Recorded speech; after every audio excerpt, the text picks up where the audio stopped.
جب مدینہ طیبہ میں واقعہ ہوا کہ صحابہ نے کہا اچانک حضور پاک نظر نہیں آ رہے ہیں، صحابہ بے قرار ہو کر ڈھونڈنے لگے کہ آقا ہیں کہاں؟ ایک صحابی نے پا لیا حضور مدینے کے نواح میں دور کسی ایک جنگل کے پاس سجدے میں ہیں، اور حضرت ابو بکر وہاں ڈھونڈتے ہوئے پہنچے۔ ایک بکریاں چرانے والا گزر رہا تھا، پوچھا کیا میرے آقا کو تو نے دیکھا ہے؟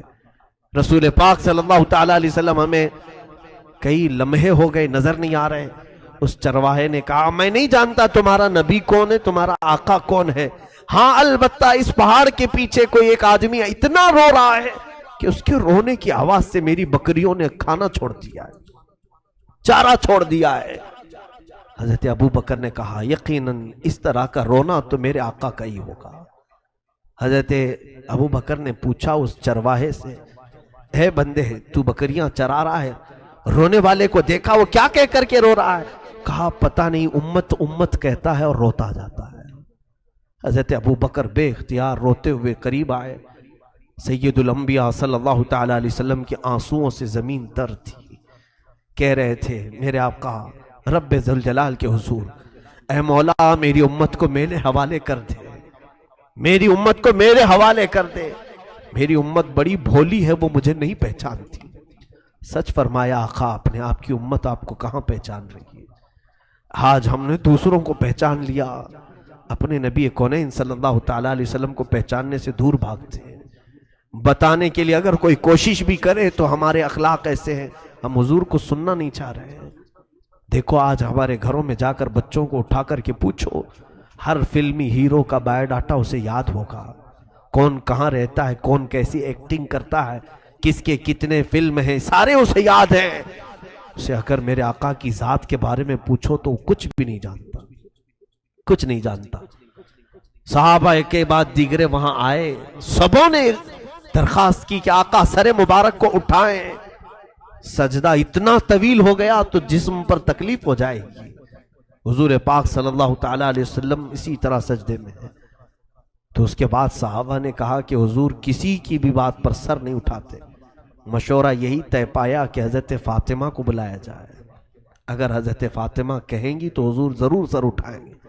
سبوں نے جا کر کے سیدہ کے گھر یہ درخواست کی کہ اللہ کے حبیب تمہارے بابا سر جو سجدے میں رکھیں اٹھاتے نہیں، بے اختیار روتے جا رہے ہیں۔ سیدہ حجاب کے ساتھ آئیں، پردے کے ساتھ آئیں، سارے لوگ ہٹ گئے۔ رسول پاک صلی اللہ علیہ وسلم کے کندھے پر ہاتھ رکھتی ہیں، کہتی ہیں بابا آپ کی فاطمہ آئی ہے، آپ سر اٹھائیں۔ رسول کریم صلی اللہ علیہ وسلم اسی حالت میں سر رکھے ہوئے تھے۔ ہم گنہگاروں کی تسبیح آج ہم سجدے میں جاتے ہیں تو اپنی مطلب کی مانگنے کے لیے جاتے ہیں، ہم تو سجدوں میں یہی کہتے ہیں نا مولا مجھے یہ دے دے، مجھے یہ دے دے۔ وہ رسول پاک ہم جیسے نکموں کو مانگ رہے تھے، مولا بعد میں آنے والی امت میرے حوالے کر۔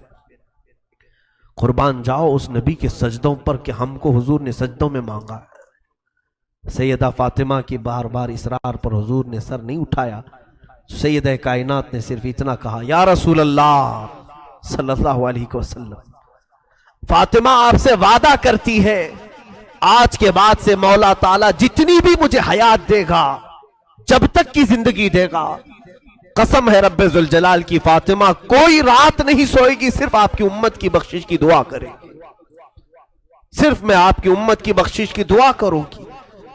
حضور پاک نے جب ان سے یہ سنا تو اپنا سر اٹھایا، فاطمہ کو دیکھا کہ میری امت کی بخشش کا درد یہ بھی رکھتی ہے۔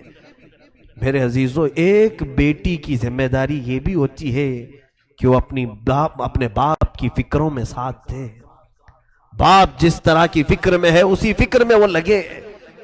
رسول کریم صلی اللہ تعالیٰ علیہ وسلم کی اس لخت جگر نے امت کا بوجھ اپنے اوپر اٹھایا، اور پھر روایات یہ بتاتی ہیں رات کے بعد وہ خود سجدے میں جاتی تھیں تو ادھر بلال حبشی کی اذان ہو جاتی تھی فجر کی، تب تک وہ سجدے میں رہتی تھی۔ ایسی محویت کا عالم ہوتا تھا کہ وہ کہتی تھی سر اٹھا کر کے کہ راتیں بہت چھوٹی ہیں، میرا پورا سجدہ نہیں ہو پاتا۔ اس سیدہ کائنات فاطمۃ الزہرا لاکھوں سلام ہو، لاکھوں کروڑوں درود ہو ان کی تربت انور پر۔